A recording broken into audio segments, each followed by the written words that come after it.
Bienvenidos al programa Vida Familiar. Comparto con ustedes el título para el día de hoy: Aprenda a escuchar la voz de Dios. Imagine por un instante la escena. Cae la tarde y, aun cuando hace calor, una suave brisa baña todo en medio del desierto, o probablemente está cayendo la noche y en una cueva a duras penas iluminada por un candil, un hombre joven, líder, impetuoso, guerrero, fuerte, está escribiendo unas líneas. Me estoy refiriendo al rey David. Él está huyendo de Saúl, un rey perverso, distante de Dios, celoso de que ese Dios ame a David y además temeroso de que David llegue al poder, porque además cuenta del poder de Dios a su favor con el favoritismo del pueblo. Y David, en medio del atafago de ese momento que vive, escribe: escucha, oh Dios, mi oración y no te escondas de mis súplicas. Está atento y respóndeme a causa de la voz del enemigo. Lo leemos en el Salmo 55:1. Este es un salmo en el que aparecen al menos 3 voces bien identificadas. Se las comparto. La primera es la voz del enemigo. El clamor del enemigo puede ser bastante áspero y exacerbado, pero también puede ser una voz suave, una voz de apariencia angelical. Satanás sabe adaptarse a las circunstancias, modula su voz envolviendo la tentación en un manto atrayente.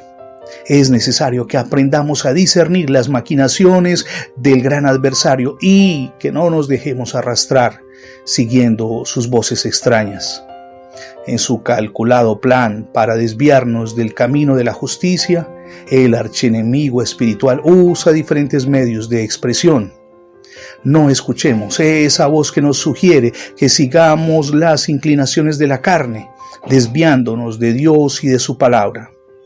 La segunda voz que está claramente identificada en el texto es la voz del hombre que suplica a Dios. Leámoslo de nuevo si quiere. Dice al comenzar: escucha, oh Dios, mi oración y no te escondas de mi súplica. Esta oración representa el angustioso clamor de un corazón afligido. Y Dios oye al humilde hombre en su petición formulada por alguien que está en tribulación.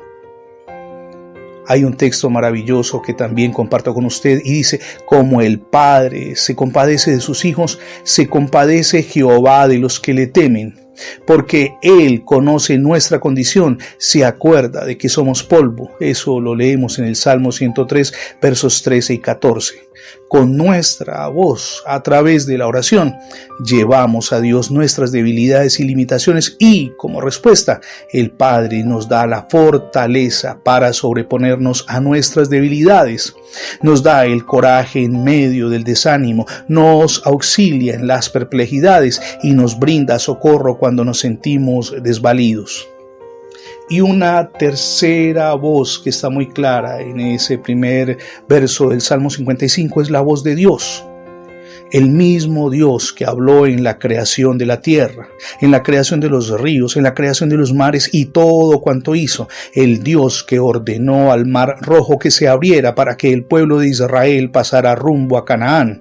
El Dios que habló a las agitadas olas del mar para que se calmaran, tranquilizando a los discípulos en el barco cuando iban con Jesús y vieron una tremenda tempestad.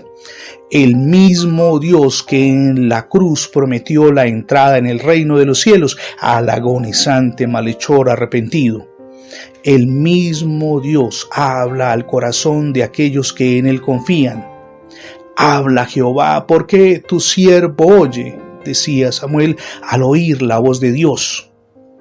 Pero nosotros muchas veces preferimos decir: escucha, Señor, porque tu siervo está hablando. En nuestro trajinar de cada día, absortos en los cuidados de la vida, corremos el riesgo de descuidar la voz de Dios y de rechazar sus instrucciones. Tratemos en este día con todo el propósito, el ánimo y la disposición de discernir la voz de Dios al hablarnos al corazón. El proceso comienza con recibir a Jesucristo en nuestro corazón como nuestro único y suficiente Salvador. Prendidos de su mano, iniciamos el maravilloso viaje hacia el cambio y transformación permanentes a nivel personal, espiritual y familiar. No podría despedirme sin antes agradecerle su fidelidad en las transmisiones diarias del programa Vida Familiar. Si por alguna circunstancia no ha podido sintonizarnos, ingrese en internet la etiqueta numeral Radio Bendiciones, se lo repito, numeral Radio Bendiciones, y de inmediato tendrá acceso a las múltiples plataformas donde tenemos alojados nuestros contenidos digitales. Mi nombre es Fernando Alexis Jiménez y oro al Dios del cielo, de gloria y de poder, que derrame sobre todos ustedes hoy ricas y abundantes bendiciones.